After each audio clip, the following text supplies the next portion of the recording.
Who? You probably need to mute. I just left the meeting. Oh, okay, there you go. All right, just shut me up. All right, I'd like to begin with warrants. I'd like to begin with accounts payable number 61. I'd like to make a motion that we accept accounts payable number 61 for $104,072.22. Do I have a second? Second. All in favor? Aye. And that is the RSU monthly payment, which is why it's a little bit bulky. All right, I'd like to make a motion that we accept payroll number 62 for $5,440.04. Do I have a second? Second. All in favor? Aye. Aye.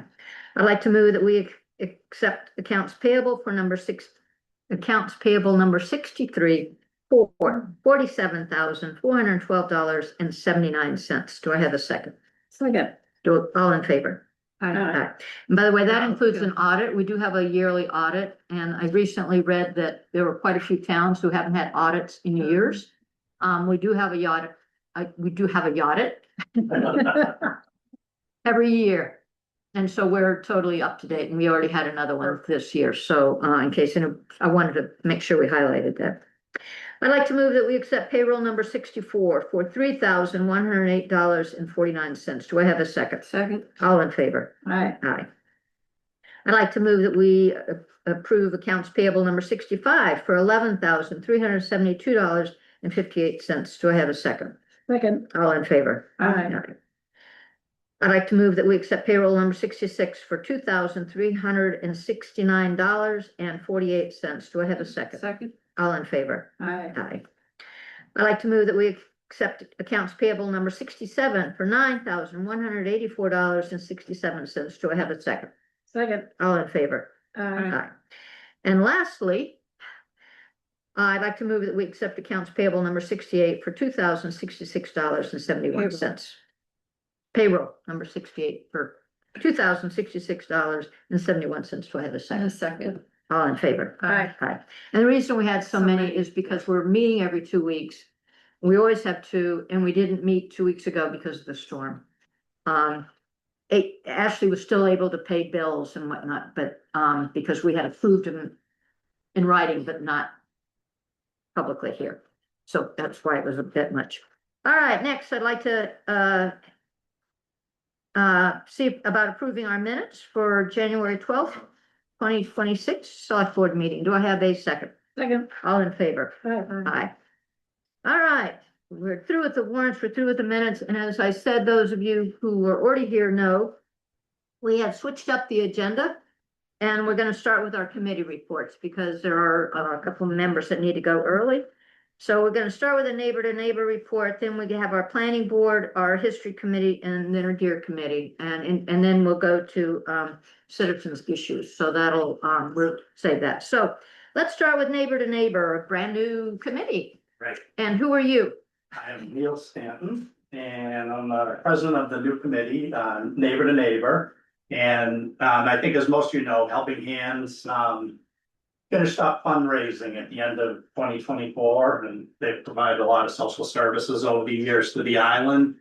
And to fill that gap, we worked through 2025 to establish a new committee, new 501c3, new nonprofit to fill that gap.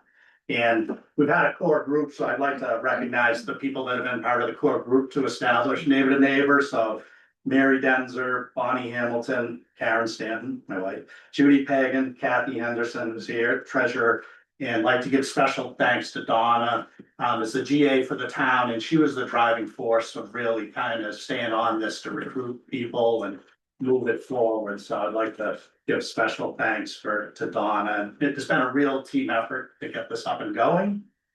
So we're incorporated. We're working on getting our 501c3. And we're also been fortunate that we've been able to use the 501c3 from community association to raise money. That's really in a lot of ways, the thing that we can do that differentiate from all the informal things on the island that happen. People are helping each other and doing things instead of a formal 501c3 where we can raise money and help folks. So Thanks to the Community Association, Kathy's the treasurer with us and with them, and they've been, it's been key. Thanks to the history committee too, because you guys helped us with our mailing list and other people as well as the town. Our mission statement is to facilitate the well-being of all Westport Island residents by providing access to food, fuel, transportation, and other essentials. That's our mission statement. And so we're feeling pretty good about where we are, on the fuel. Kathy's gonna talk about the money we've raised, but fuel is gonna be our main mission. There's, for folks that are having trouble heating their houses, there are kind of national and state resources, but they're limited and sometimes tough to get. So we want to have a pool of money to help local folks who that are having trouble heating their homes during this cold time. So fuel is a main mission for us. Since some of you might hear this, and to help with, maybe, I don't think there's confusion, but Helping Hands isn't raising any money anymore, but they still have some money that's left from their previous fundraising, so we're coordinating with them. They're going through the rest of their money, mostly with people that they've worked with before.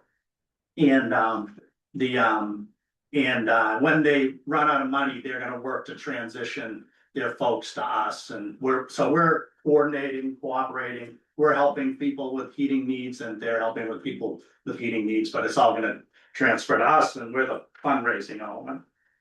On food, we're fortunate to be working with St. Philip's and Wiscasset.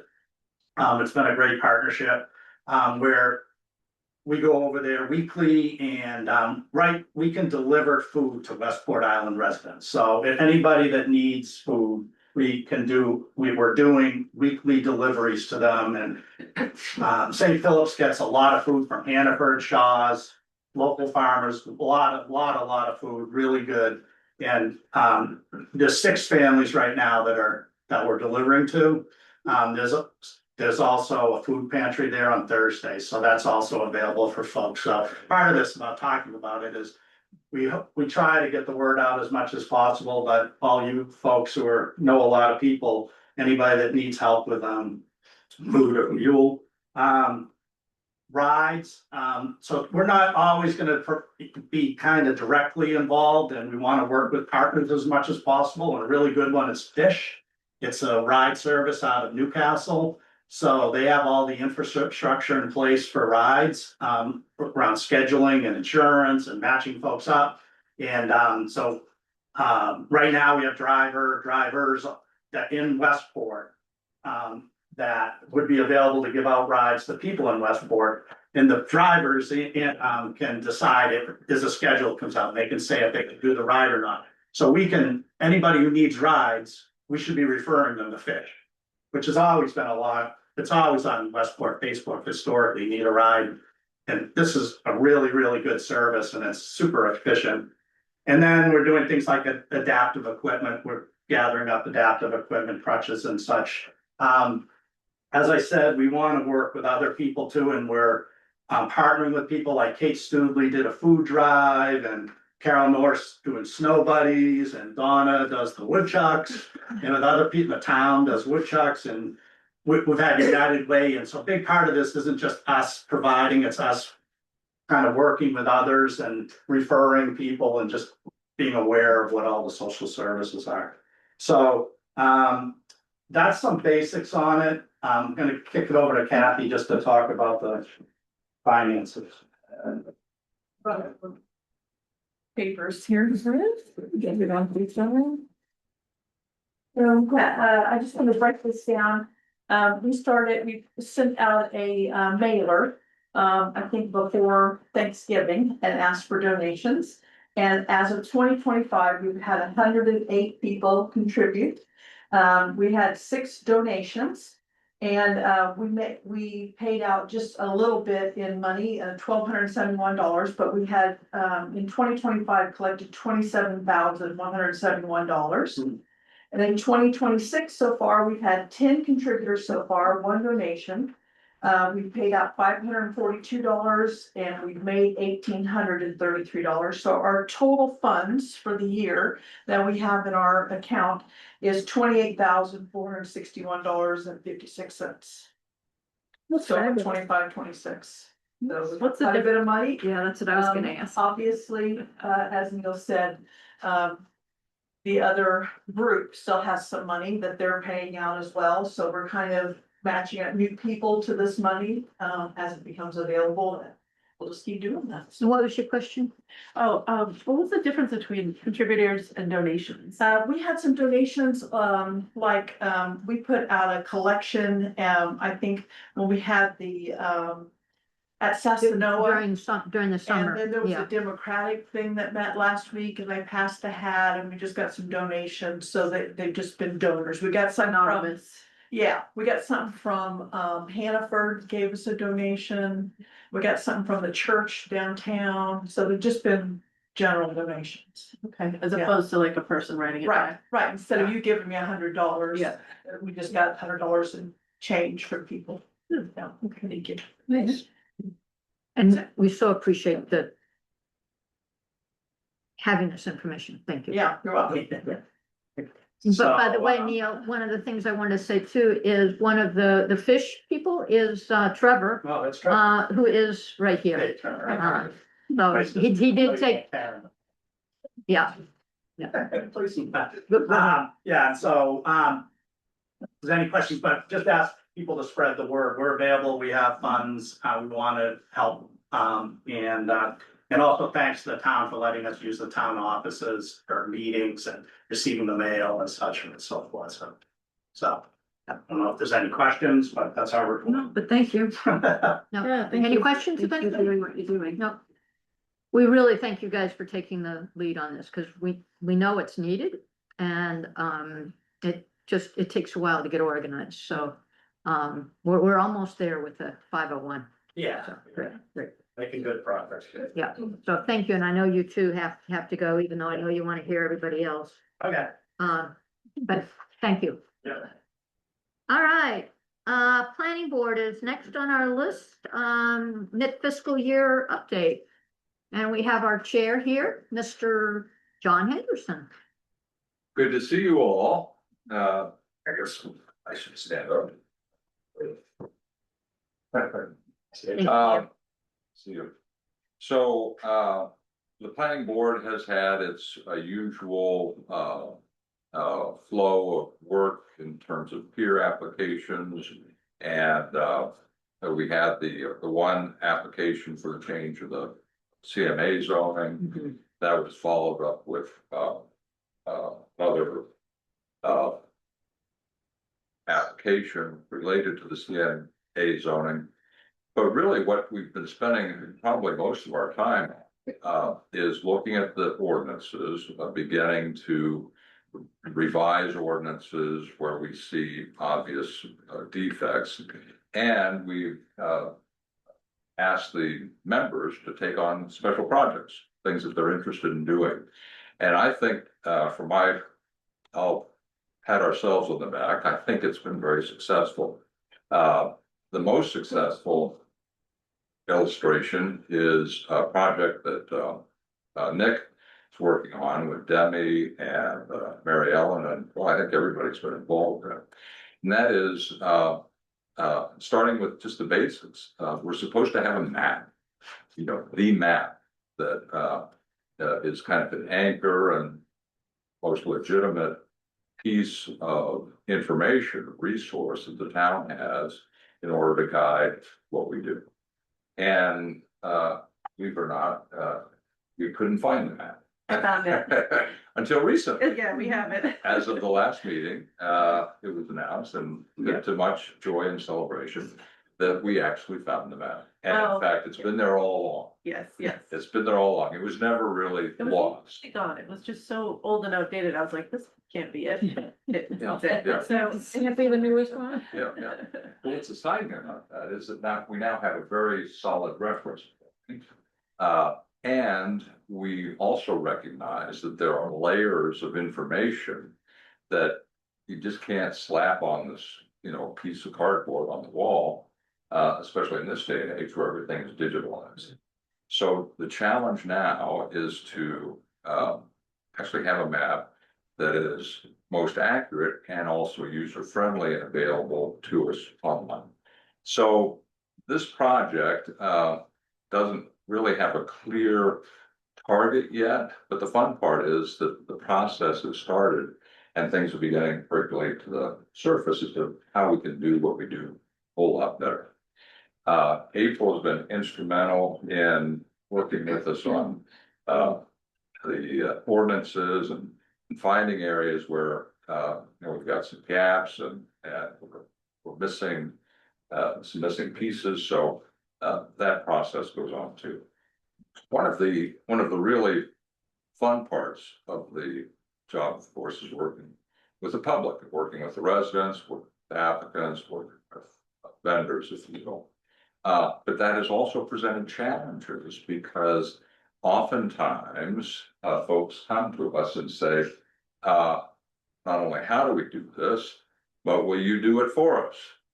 And the challenge, of course, is that we're the deciding making body. We can't be both the applicant or the assistant to the applicant or the representative of the applicant and also decide the issue. So it's presenting some opportunities for us to kind of find a way to do both in a responsible way and maintain not only integrity process, but also be good stewards and representatives of the town. So we've started that conversation. Again, no final endpoints yet.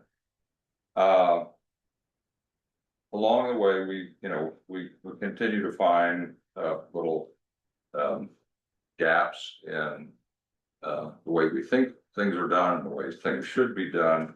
For example, you may have noticed on the agenda that we have for Wednesday's meeting, I was going through the ordinances and I realized there's nothing here that talks about the site review process. And I even did a Google search for word site review or site in ordinances, and it doesn't exist. So, that's something else we're going to be talking about. And in the course of preparing for some other work, I realized that under the town's new policy statements for committees, you have us listed as unknown for the source or authority. The bastard child wisely. Must have been created at some point in some Well, town meeting warrant, but. that's something, but this is important, in establishing our credibility and Your integrity of identity. what we do with the Yeah. community. And just doing some quick research, I realized we may be, I don't know whether we're few or the many, of planning boards. It was created before 1971 because I found reference to it, to the planning board in the ordinance regarding trailer homes, mobile homes, which is the earliest, as far as I can tell, ordinance that we ever passed. So we had to be in existence at that point. But anyway, to be continued, and we'll try to fill in that blank for you. The water studies, has been something that's important to me personally. We've coordinated a little bit with the Conservation Committee. I hope to continue that. And we're going to be talking about some proposed ordinances in that area, as well as other areas that committee members are working on. So we should be bringing you all some proposals for the town meeting coming up soon. Other than that, I open our move to your questions, to the town's questions. I actually have to meet with you eventually because one of the things that I was tasked to do, thanks to Dennis, gave me about 9 things related to our comprehensive plan. And so there were quite a few there that actually mentioned the planning board. So Dennis did a great job of calling those out. I haven't done a great job of meeting with you yet, but we'll meet. Well, we have our list, which we've Yep, prepared. so we'll see. Yep, Yeah, good. So, and in fact, Maybe I'm off the hook already. well, no, in fact, I'm glad you raised that because that was really the blueprint for focusing on projects for us to work on. Good. And, the point was we can't do everything all at the same time. So we focused on that list and saying, well, here's something I'd be interested in working on. Here's something I'd be interested in. So we're actually working from that list. which That's is great, the same yeah. list that Dennis put together and Jeff had a hand in it. So it's a live document and we are trying to focus on that. It's in the comprehensive plan. Yep, exactly, Yeah, exactly. yeah, and we're doing it. Yep, yep, And we're doing yep, it. great, Not all at once and not all of it, No. but we're forward. perfect. And the water study is part of that too.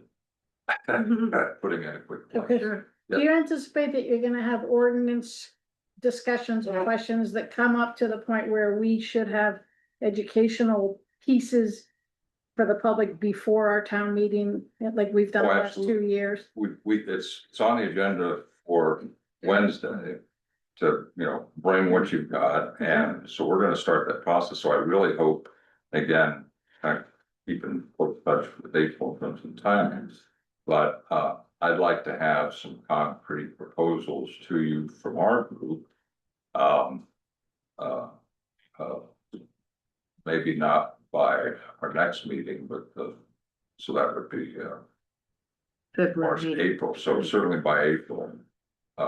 And I'm anticipating that we would have public meeting in our process before we send it your way too. Great, thank you very much. Yeah, good to see you. Anybody else That's have a lot of questions, work. comments? Any other questions? No? Okay, all right, thank you, John. All right, History Committee, we have Jean, who are you? I'm Jean Wilhelmsen, I'm the chair. No, I want to make sure that, Chair of the History Charlotte. Committee. Yeah, hi. I have a sinus thing, so I figured I should stand up here. Hopefully you can all hear me. So you've been talking about the future and everything else, and now we're gonna step back into history. So you wanted to know what we've been doing for the last 6 months or so. And as you know, the History Committee regularly receives donations from the community. So during the first half of this fiscal year, the committee received donations from 12 different sources. I'm not gonna go into everything.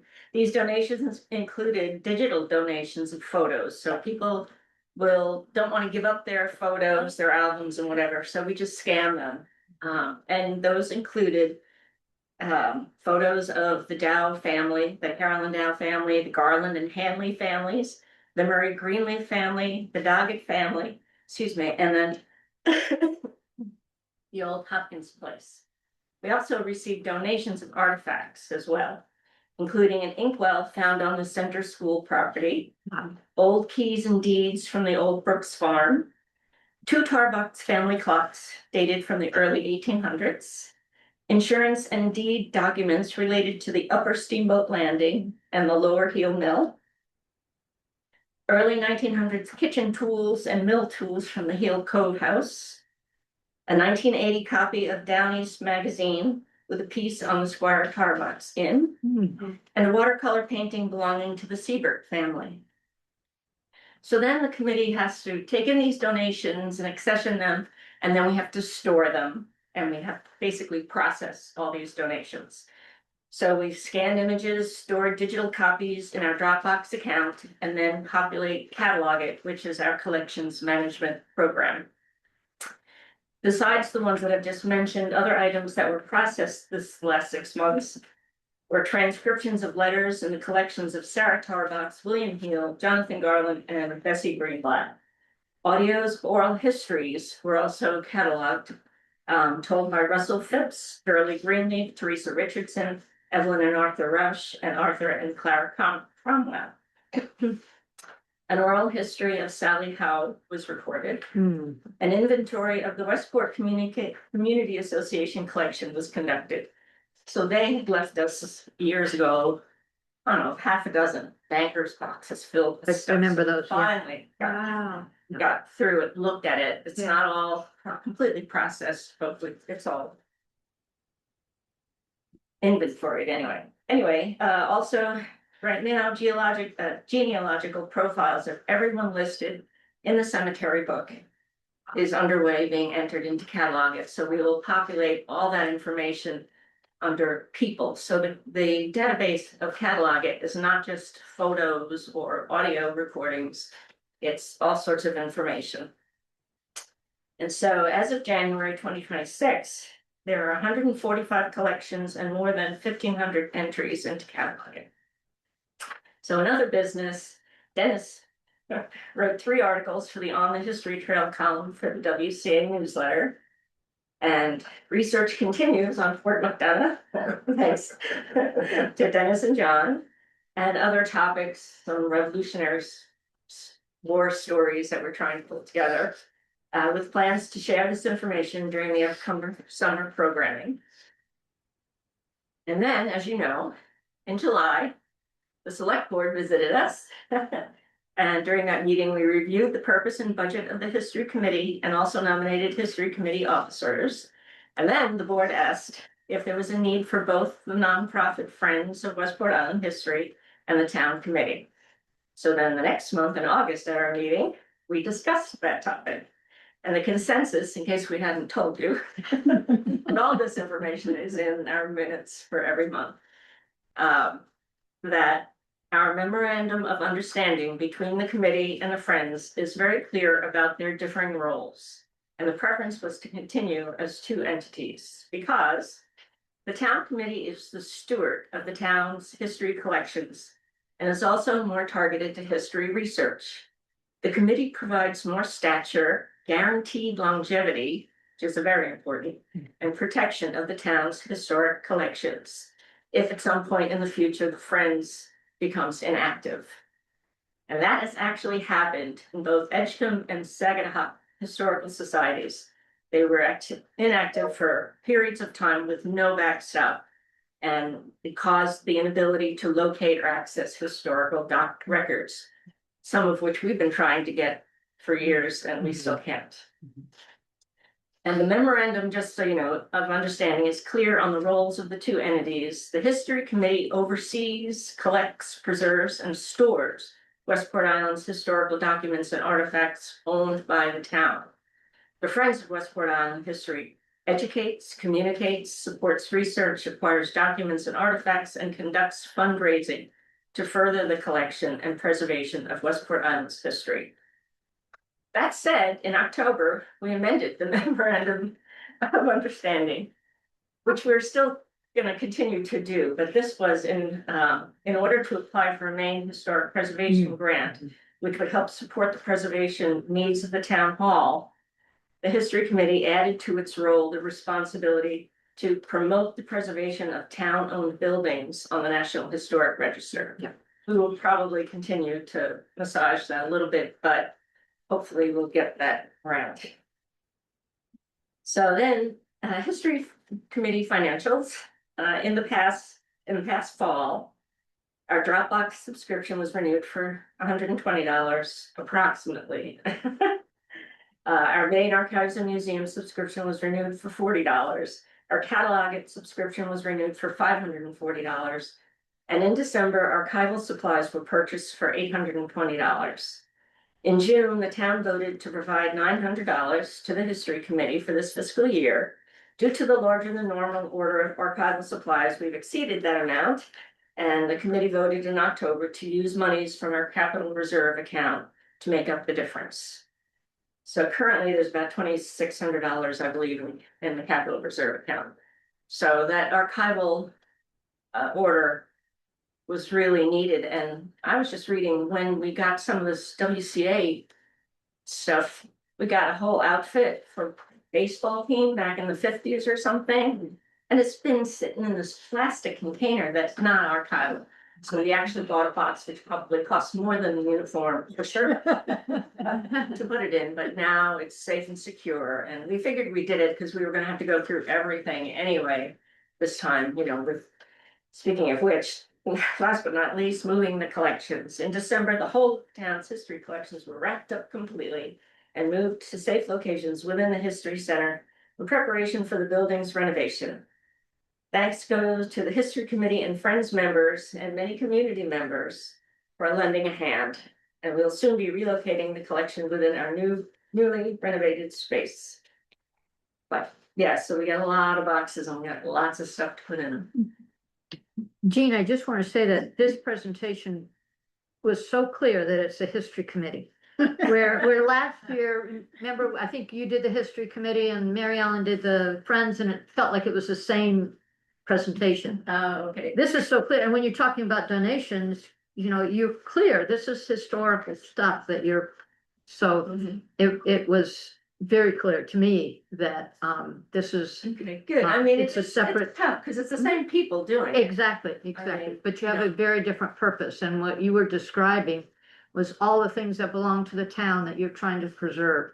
Which has nothing to do with the town, with the ferry landing building, which we're also sort of curious about, but that's not the. That's the friends. That's right, The that's right. friends. Well, actually, I think, would you mind hearing just a little bit about an update on that? Are you guys okay? I know there's work being done, so just put your other hat on. Turn it around. Yeah, and just give us a little update on what's happening, because I know that Gary's been working there. Gary Richardson's been doing an amazing job. It looks great. The kitchen area is done. So basically we took, you know, when you walked in, there was this big, large area, which was at one point, the kitchen. So we've walled that off.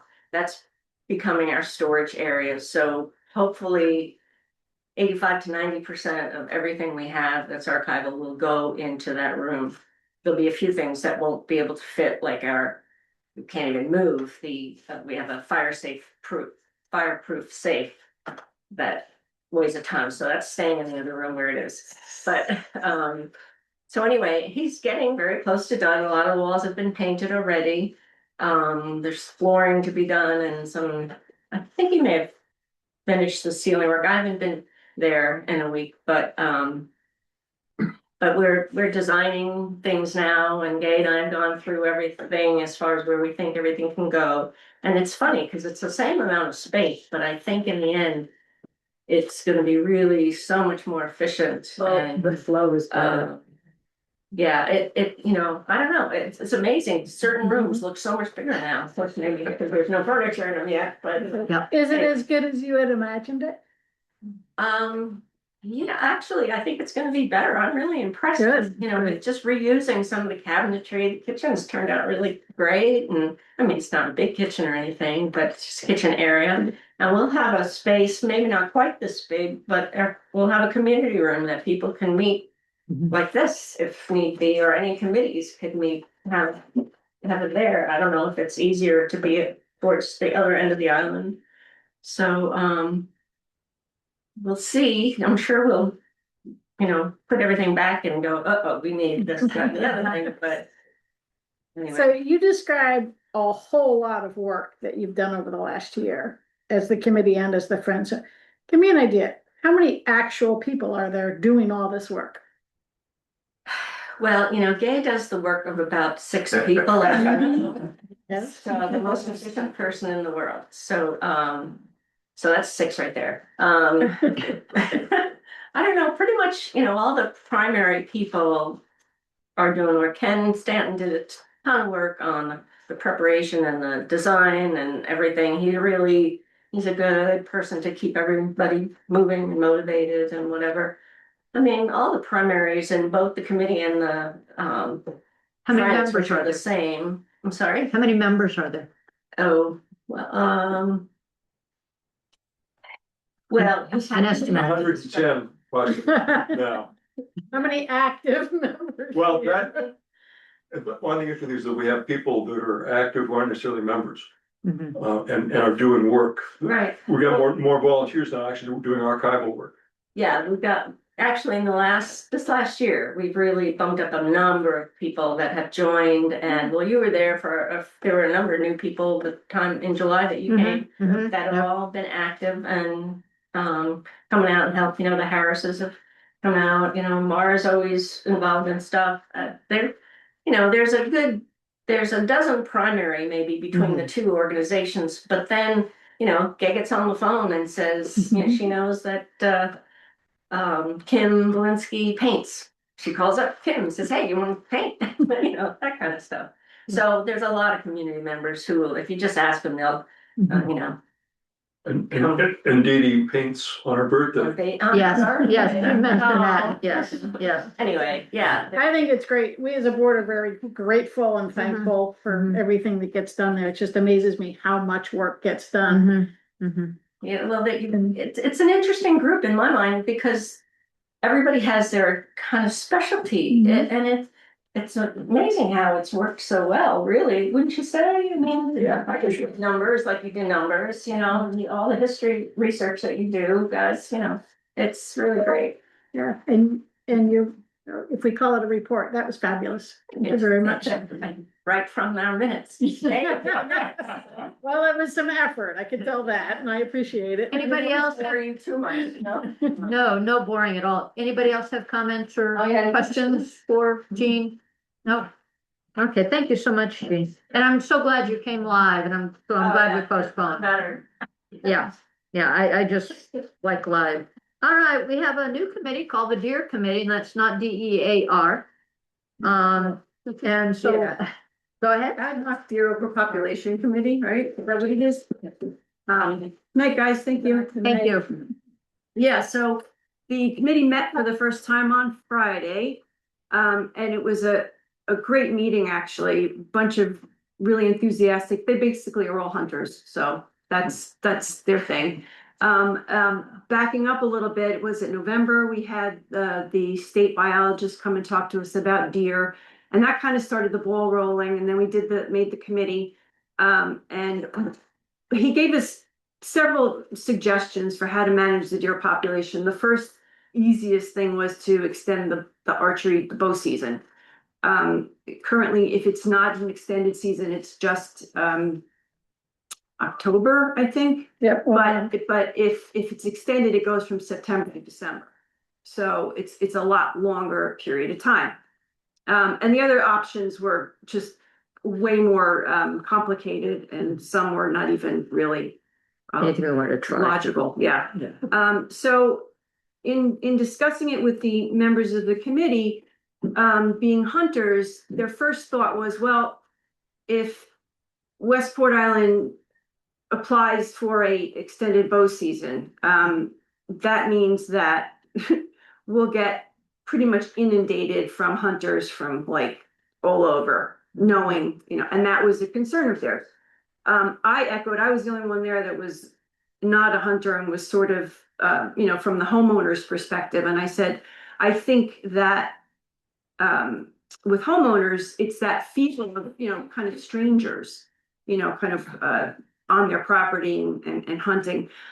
So long story short, what they decided was that instead of going for this extended archery season this year, which would have required a lot of scrambling and getting things in place, because the Maine Department of Inland Fisheries and Wildlife Advisory Council is the group that sort of makes these changes in the regulations and the hunting season. And we have a representative, his name is Wing Goodale, and he's Lincoln County is part of his representation area. So I've been in touch with him. But they decided that instead of going and rushing to do that, with the concerns of being the only town in the area that would have that extended bow season, they wanted to do actually a reach out to other communities and see if other communities are also interested in doing this. With all that said, the deer issue on the island kind of came up because people are noticing that deer are in their yards eating like everything, and this never happened before, and there's so many deer. But as we dug deeper into it, we really realized that it's more of a health and safety issue because of the ticks. So I don't know if anybody noticed in Lincoln County, one of the members brought an article from the Lincoln County News about the Mid-Coast Maine having the highest level of tick-borne illnesses on record in 2025.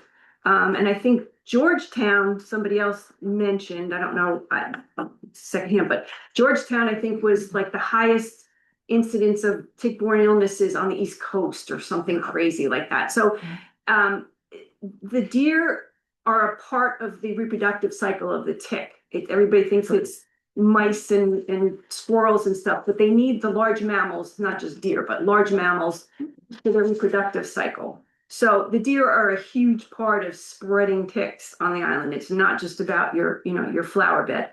So I think what they want to do at this point is reach out to other communities. I spoke with Wing today, and broached the idea of, possibly getting other towns on board with the council. He has been, since the meeting with Keel here, speaking with Keel about actually looking into spreading that. I think Jason Abbott at the meeting said that maybe back in the nineties, they did a certain distance up the coast of, or I don't know which territory it was, of extended bow season, and it's stayed like that, but then all of a sudden they stopped. And then Rockland and Camden have it, so there's this whole bunch of areas in the coast that, don't have it. So I think, and I sort of emphasize the idea of the ticks and the deer and that problem, kind of saying to the state, this is kind of one way to possibly, help with that. So, yeah, so that's kind of where we're at, in terms of the extended bow season. And the other part of what we're hoping to do is get a list of hunters on the island, people who live on the island that are hunters, and have that here. And also outreach to homeowners and education to homeowners about the hunting and responsible hunters and what they can allow on their property or not allow. They have, they can have their say. So it's a little bit of that education that we think also needed to happen with the community members, in order to kind of make this move along in a more sort of palatable way, as opposed to just trying to get this bow season done. Yep. Rush. That's great, everything. yep. So kind of that's where we're at. So it was a really good meeting, bunch of really good, enthusiastic guys. That's So, great, Yeah. that's great. Any questions about the deer? Trevor? This may fall into the category of big memories, but I feel like someone mentioned to me, a neighbor mentioned to me that at one point what they did was they would sweep the island, like there'd be a day or something where they would hunt up the island and kind of go south to north, north to south. And I'm just wondering if that came up as a thing. So that's not actually a legal way to hunt deer, so although it sounds like it'd be a great idea and it would really be fun to be involved. And it used to be done years ago, for sure. It probably Sure. Deer drives are probably pretty popular a while ago. That's not one of our options that's currently available to us. It was There's not- something that drove Archie Bonyan nuts, is that all these folks would be coming from center of the island, Yeah, driving deer down the end and then killing them. Yeah. And he was a conservation oriented guy and a hunter. Yeah, no competition. it's an effective way to hunt an area, but it's not a legal way, so.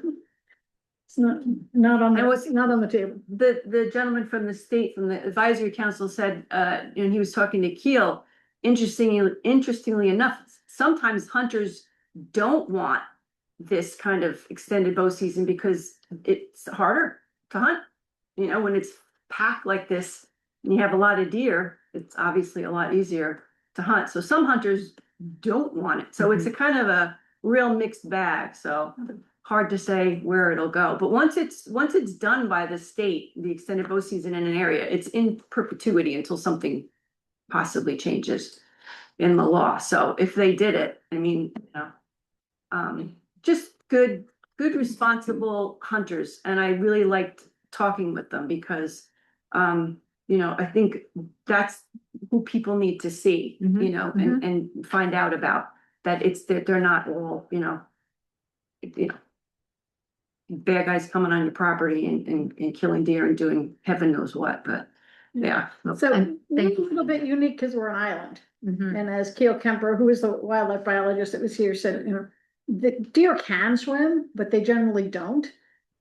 So our population doesn't really have the ability to spread, like up in Whitefield, the deer could Right. spread and they could go elsewhere and they can come back and they Right. can move around, but we pretty much have what we have here, and every other island along the coast has had extended seasons. And we were excluded from that because we have a bridge, which doesn't really, to me, make a whole lot of sense because the deer don't use the bridge, well, maybe Not once in a normally. while. So I'm not really sure how or why we get totally exempted from it, but, so we're being compared to Woolwich and Whitefield and Elna but we're not really in that situation that those towns are in. So hopefully we can garner some support from them so that we get a broader area to go with the extended season. Is there any idea how many deer there are on the island? A lot. I know. but Yeah. I can look at the tracks every night. Didn't he give some Well, so statistics? he gave us a Yeah, he statistic, gave but us then a he said, you know, number. But it was for the whole so. Region, yeah. we- which yeah. is huge. So we Yeah. yeah. don't, so no, the answer is really no. No. I will tell you that down in Jeffsfield, one afternoon, I counted 14 bucks altogether. 14. That's a very unusual thing in deer populations. Usually bachelor groups of bucks are 4, 5, 6 together. I never seen so many bucks together at one time. Right? Wow. And they're This last year was weird. They're playing poker, you know, and they're like trading rhododendron flowers with each other, and like very unusual deer behavior from what my experience. Concern from property owners is what is their liability? If somebody gets injured, or a hunter gets injured, and they wonder, I don't want people on my property because I don't want that exposure. Yep. But in reality, Jason talked about that at our meeting and he said basically there is no liability. He says, if you set giant bear traps for me on the property to stop me from hunting, yeah, I could probably sue you for that. But there isn't, the way the law is written, right, there's it's a no. very, no very generous law. It is, It's a yeah. limited liability law. And unless you do malicious Right, action right. against someone on purpose. Yeah. Then you have no liability. Same thing with the areas that are under tree growth, that are maintained open. Landowners are not liable for people tripping and falling when they're walking on the property. It's Yeah, just, I it's think- a lot of education, I think, you know, and it can start just, you know, right here. The state has some good information on their website. Some of it was prepared for hunters, so it's good to have. Mhm.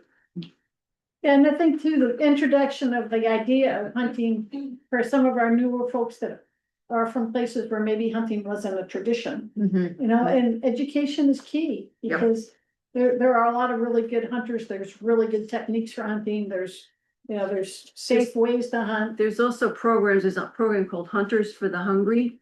Yes. Yeah, so Oh, there's okay. ways to, you know, even use the deer for, I know somebody who hunts and actually provides meat here on the island to people, including bear, bison, what else, moose? Yeah. Yeah, Bison actually, in my freezer one of right the now. people contacted me the other day and said, you said you had some more meat, cause I didn't realize she had a big freezer.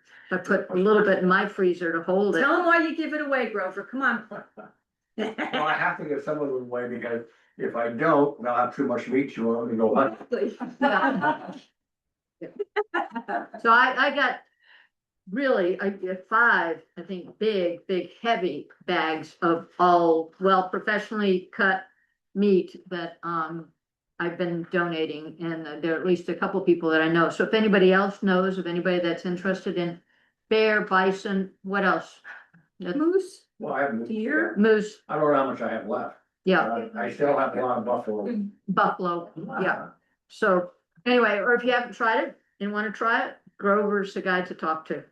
So, so all right, our last committee is our Conservation Commission. Dennis? I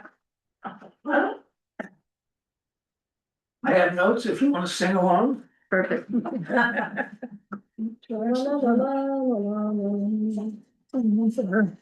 Oh, what's me? it's separate, I got, here. Yeah, here we go. So like most committees, We can share them. Yep. You need one? I do, Okay, yeah, but there we go. All right, thank you. like most of the committees, we got significantly rejuvenated in July, on July 17th meeting that the select board participated was a great shot in the arm for us. And it put us on the path of having a much more disciplined approach to our meetings, including minutes and documentation and all that sort of stuff. And so that was on July 17th, and we also got help from the select board on adding some new members to the committee. We got some young ones too, and that's really a blessing. That's a nice. Our bylaws for the commission is not exactly a committee, it's state sanctioned. But the bylaws say we need a minimum of 3 members and a maximum of 7 members. Doesn't say anything about associates, so we can have as many associates as we want. And at that meeting, we elected our officers. Ann Springhorn was unanimously picked as our chairman. For the commission, we have a position called deputy chair, but that remains unfilled right now. I was elected treasurer and recording secretary. And the new members that were announced were Ray Antweiler, Kate Polanski, Tom Perry, Shelley Dell, and Zach Kurtzis. Some great people that I didn't know. And we took the budget that was approved at town meeting, $2,000. And we adopted it for our budget. And I can report at the halfway point, we have spent 0. Which is typical because most of our expenses are in the spring.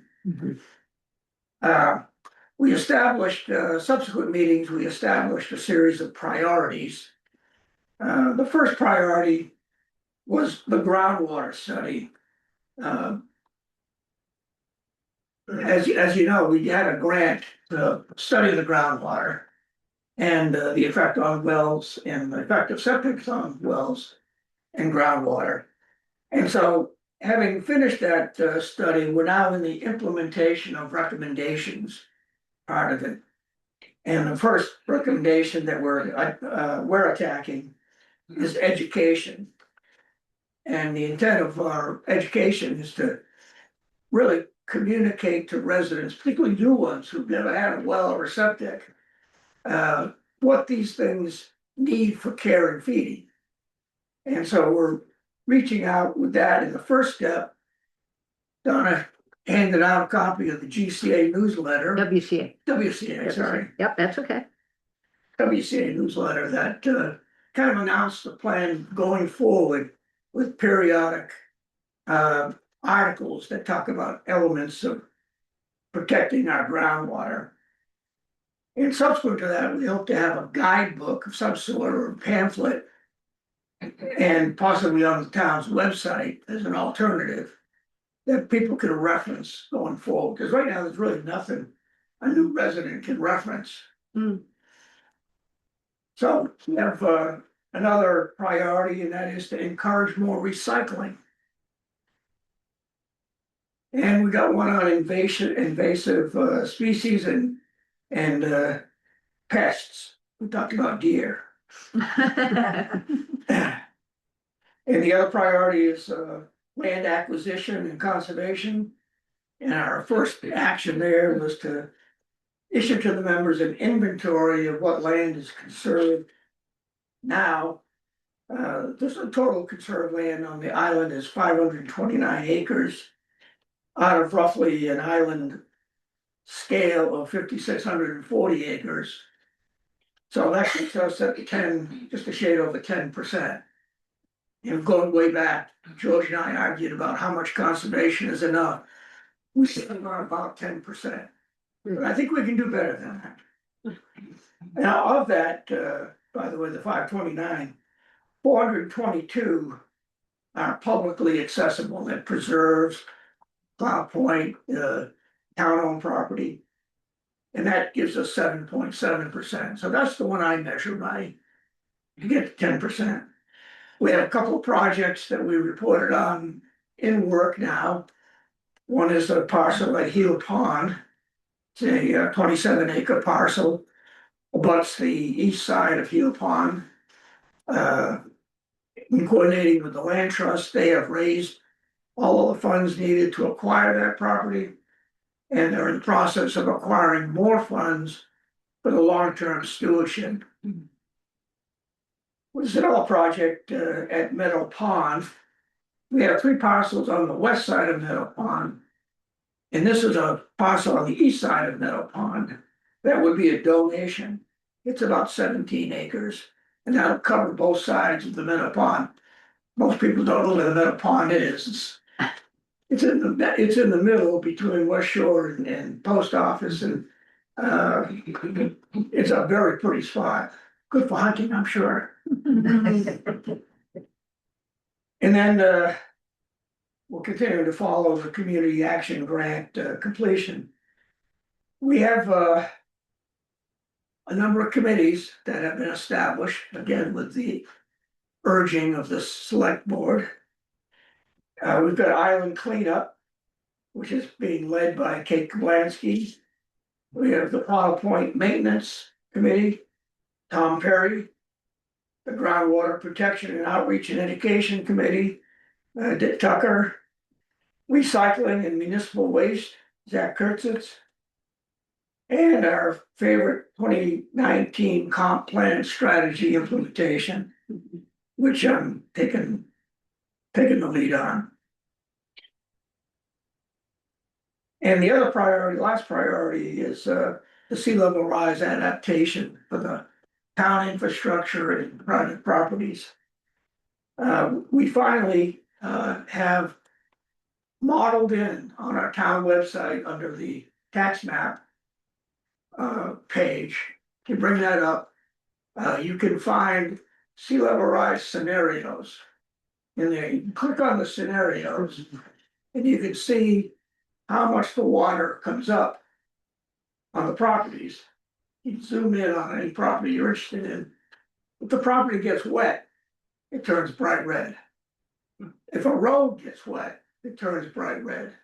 So as you ratchet up the scenarios on more depth, you'll see how many properties are impacted by that. So it's a great tool for our road commissioner to understand what roads need to be watched under various scenarios. And it'll be a good feature for landowners to see whether they're at risk. Gene, don't look at it. I can tell you the very landing one's in trouble. So that's where we are. Yep, great. Thank you. Any Thank questions you, for Dennis. Dennis or comments? No. No. Where did that information come from as far as the sea level rises? Oh, we worked with Lincoln County Regional Planning Commission.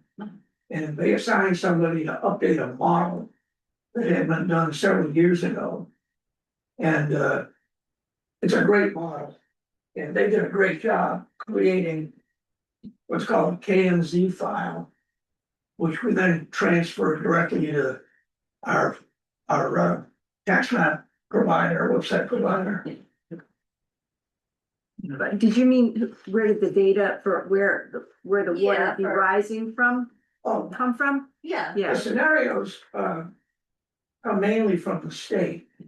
And they work with NOAA on the scenarios. And there's a whole range of possible scenarios of sea level rise. The state picked a nominal 4 foot of sea level rise by 2010 and a nominal 2 foot of sea level rise by 2050. But then there's variations on that. So we put in those basic state guidelines along with several of the variations. For example, we got 8.8 feet of sea level rise, which is at the outer end of the 2100 NOAA forecast. But that can also be interpreted as 4 feet of sea level rise and 4.7 feet of storm surge, which is the maximum storm surge that we've seen.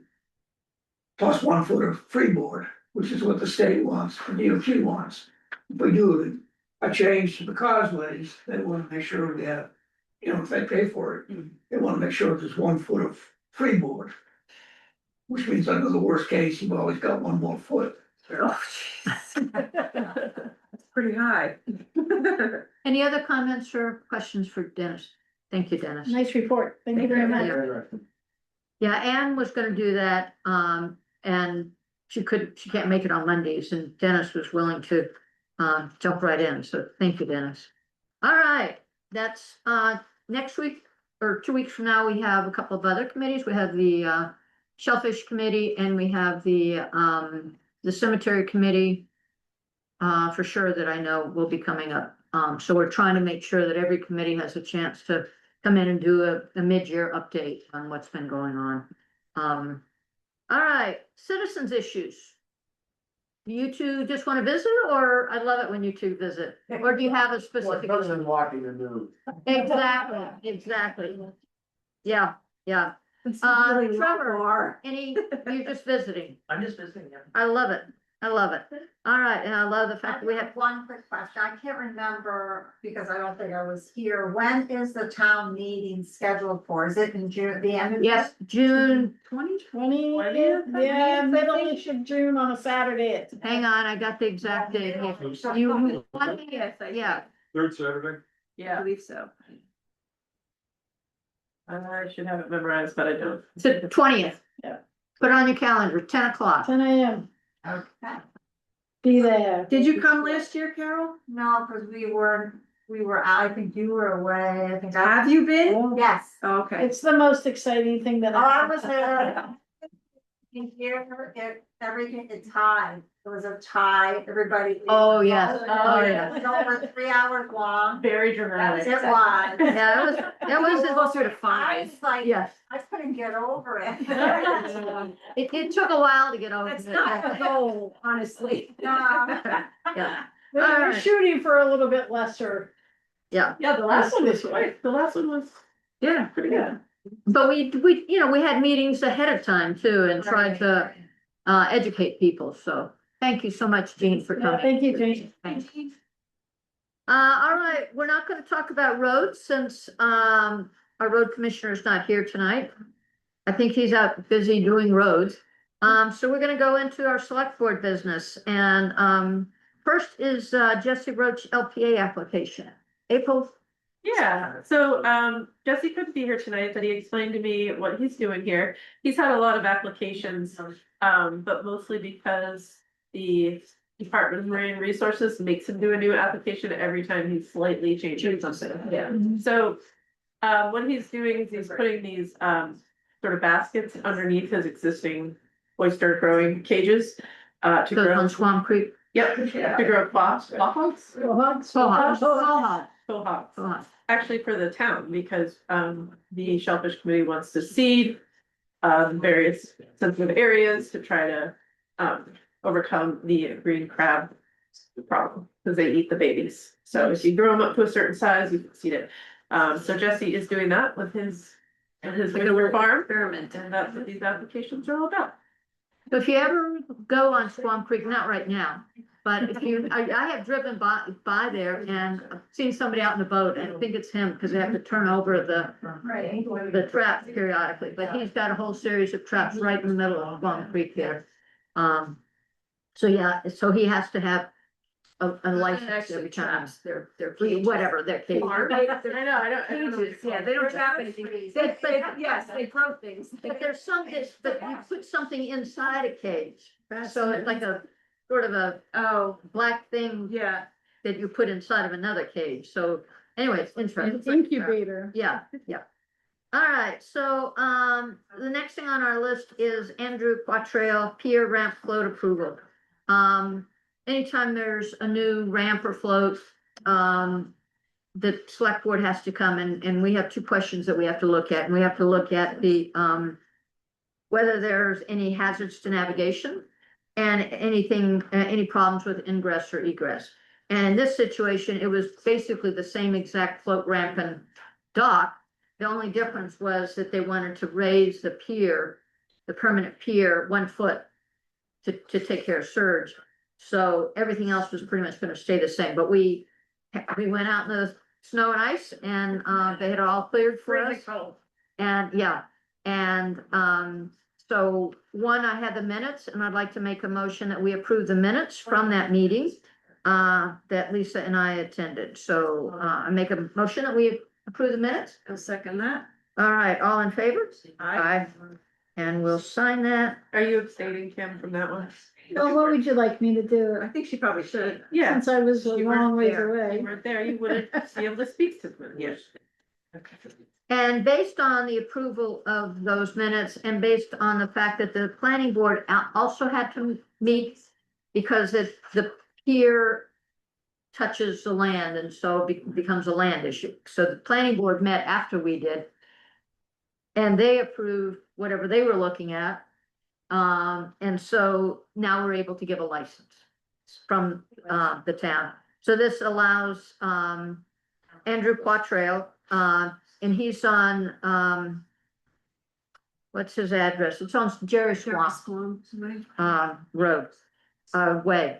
And so basically it's a 3-foot wide by 12-foot long pier, just being moved up 1 foot. So I'd like to move that we accept and give a license, approve for him to have a license. Do I have a second? Second. All in favor? Aye. You can chime in on this one, no? Okay, yeah. you can- Sure. All right.